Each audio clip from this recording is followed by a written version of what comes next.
시청자 여러분 안녕하십니까? BOA 모닝뉴스 시작합니다. 북한 김정은 국무위원장이 신종 코로나 바이러스 방역에서 중대 사건이 발생했다고 말한 것으로 전해졌는데요. 이 발언은 백신 등 외부 지원을 받기 위한 사전 작업일 수 있다고 미국 내 전문가들이 분석했습니다. 또 코로나 바이러스 방역 조치로 인한 경제난 등 내부 상황이 점점 심각해지고 있는 신호라는 지적도 나왔습니다. 첫 소식 조은정 기자가 보도합니다. 북한 지도부를 연구하는 미국 해군 분석센터 CNA의 켄 고스 적성국 분석국장은 30일 VOA에 북한의 김정은 국무위원장이 신종 코로나 바이러스 방역에서 주민 안전을 위협하는 중대 사건이 발생했다고 지적한 것은 해외에서 신종 코로나 바이러스 백신 등 외부 지원을 받기 위해 명분을 쌓는 것일 가능성이 있다고 분석했습니다.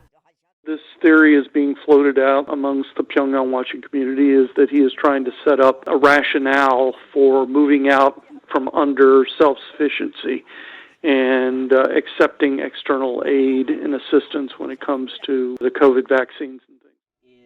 마이클 매든 스팀슨 센터 연구원도 김 위원장의 이번 발언에 대해 향후 추가 정책 발표나 정치적 발표를 위한 준비 움직임으로 확신한다고 말했습니다. 국제 백신 협력 프로그램인 코백스를 통해 코로나 백신을 공급받기 위한 환경을 만들기 위해 국내용 메시지를 만들고 있다고 분석했습니다. 그러면서 고위 간부들이 무능하고 부패하기 때문에 외국인들의 도움을 받아 문제를 해결해야 한다는 논리를 펴려하고 있다고 지적했습니다. 미국 중앙정보국 CIA 출신의 수김 랜드연구소 연구원은 김 위원장의 발언은 북한의 내부 상황이 점점 더 심각해지고 있다는 방증이라고 분석했습니다. 김 연구원은 김 위원장이 앞서 고난의 행군과 식량난을 언급한 데 이어 중대 사건을 언급하는 등 신종 코로나 바이러스 방역 조치에 따른 어려움을 표출하는 메시지를 계속 내고 있는데 주목했습니다. For Kim, he's concerned about the spread of virus, one, because the country doesn't have any infrastructure, manpower, resources to even deal with something like this. So the longer it festers, it's just going to come back on him. He will, of course, find ways to blame, like he did just today. 앞서 북한 대외 관영 매체 조선중앙통신 등은 30일 김정은 위원장이 노동당 중앙위 정치국 확대 회의를 소집해 신종 코로나 바이러스 감염증 방역 부문에서 주민 안전을 위협하는 중대 사건이 발생했다고 밝히고 일부 책임 간부들의 직무 태만을 강도 높게 비판하면서 당 상무위원과 정치국 위원 등 최고위층에 대한 문책 인사를 단행했다고 보도했습니다. BOA 뉴스 조은정입니다.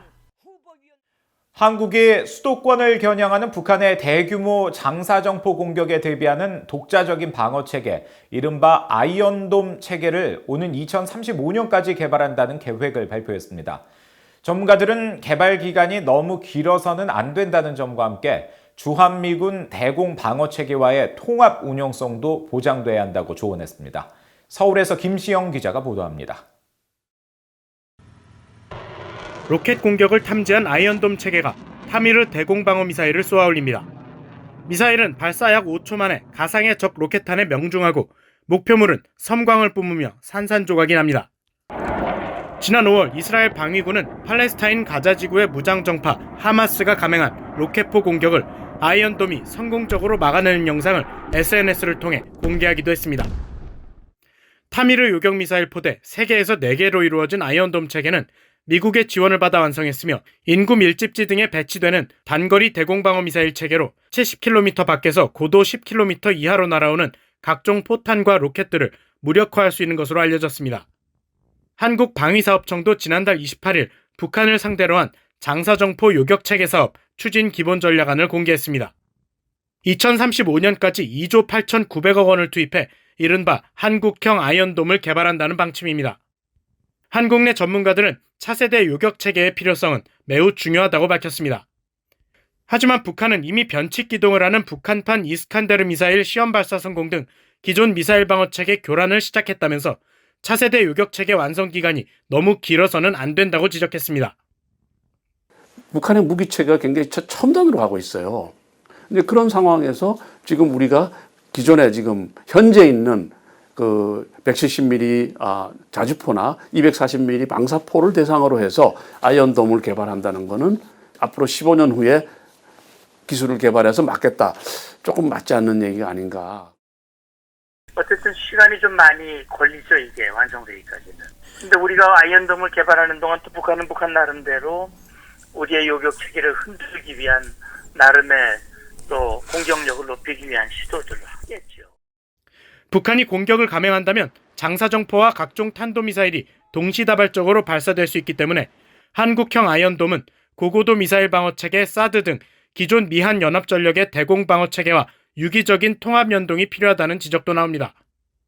북한의 미사일이든 대공형 방사포든 그것을 대응함에 있어서 한국군과 주한미군이 별개로 대응한다면은 효율성이 떨어지겠죠. 그렇기 때문에 상호 운영성을 강화해서 하나의 시스템으로 발전시켜 나가는 과정이 언젠가는 있을 거다. 그렇게 전망해요. 북한은 군사분계선 인근 지역에 천여 문의 각종 장사정포를 배치해놓고 있으며 170mm 자주포대대와 240mm 방사포대대들이 한국의 수도 서울과 수도권을 겨냥하는 것으로 알려져 있습니다. 한편 한국 국방부 관계자는 기존의 아이언돔 체계가 산악지형 등 한국의 작전 환경에 맞지 않는다는 일각의 지적에 대한 부여의의 질문에 보안상의 이유로 답변이 제한되며 추후 구체적인 사항을 공개하겠다고 밝혔습니다. 서울에서 부여의 뉴스 김시영입니다. 오는 2일 임기를 마치는 로버트 에이브럼스 주한미군 사령관은 한국 복무가 큰 영광이었으며 자부심을 느낀다고 밝혔습니다. 에브럼스 사령관은 주한미군 사령부 창설 64주년을 맞아 1일 발표한 성명에서 지난 71년간 미한 양국군은 자랑스러운 역사를 써내려왔으며 자신은 지난 31개월 동안 그 희생과 헌신을 직접 목격했다면서 미한 동맹을 더욱 강화하기 위한 양국군 장병들의 공헌을 결코 잊지 않을 것이라고 말했습니다. 이어 주한미군이 한반도에서의 우수성과 자유, 안보, 평화 유지에 큰 기여를 해왔다면서 유엔사와 연합사, 주한미군 사령관으로서 임기를 마치면서 큰 자부심을 느낀다고 이임 소회를 밝혔습니다. 에이브럼스 사령관은 또 이임을 하루 앞둔 이날 한국 청와대에서 문재인 대통령으로부터 보국 훈장 통일장을 수여받고 호랑이 모습이 장식된 칼인 호신 문장 환도를 선물로 받았습니다. 미국 재무부가 자금 세탁과 테러 자금 조달 방지에 대응하기 위한 우선 해결 과제 8개를 선정해 발표하고 금융기관 등의 주의를 당부했습니다. 북한은 8개 과제 중 사이버와 확산 금융 부문에서 주의해야 할 나라로 지목됐습니다. 함지하 기자가 전해드립니다. 미국 재무부 금융범죄단속반이 30일 발표한 자금 세탁과 테러 자금 조달 방지와 관련한 범부처 간 우선 해결 과제 내용입니다. 총 8개 과제 내용으로 부패와 사이버 범죄, 테러 자금 조달, 사기, 초국가적 범죄 조직, 마약 밀매, 인신매매와 밀수, 확산 금융을 포함시켰는데 북한은 사이버 범죄와 확산 금융 부문에 이름을 올렸습니다. 북한은 특히 사이버 범죄 항목에서 랜섬웨어와 가상화폐 해킹과 관련해 주의해야 할 국가로 지목됐습니다. 금융범죄 단속반은 경우에 따라 랜섬웨어 작전은 적국과 제재 대상 혹은 자금 세탁과 테러 자금 조달 방지 체계가 약하고 또 위험성이 높은 지역과 연관돼 있다면서 이와 관련된 나라로 러시아와 북한, 이란을 차례대로 지목했습니다.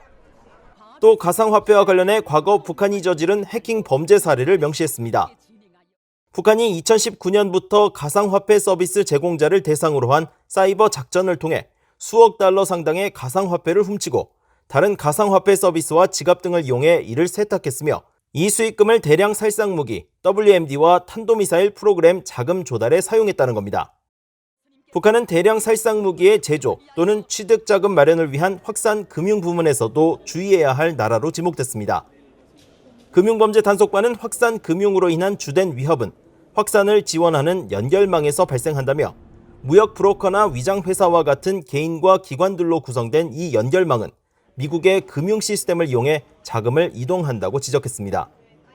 이어 재무부의 여러 주의보가 설명한 것처럼 이란과 북한, 시리아는 특히 대량 살상무기 확산 활동을 촉진하기 위해 세계 공급망과 해상 운송의 취약성을 악용해왔다고 덧붙였습니다.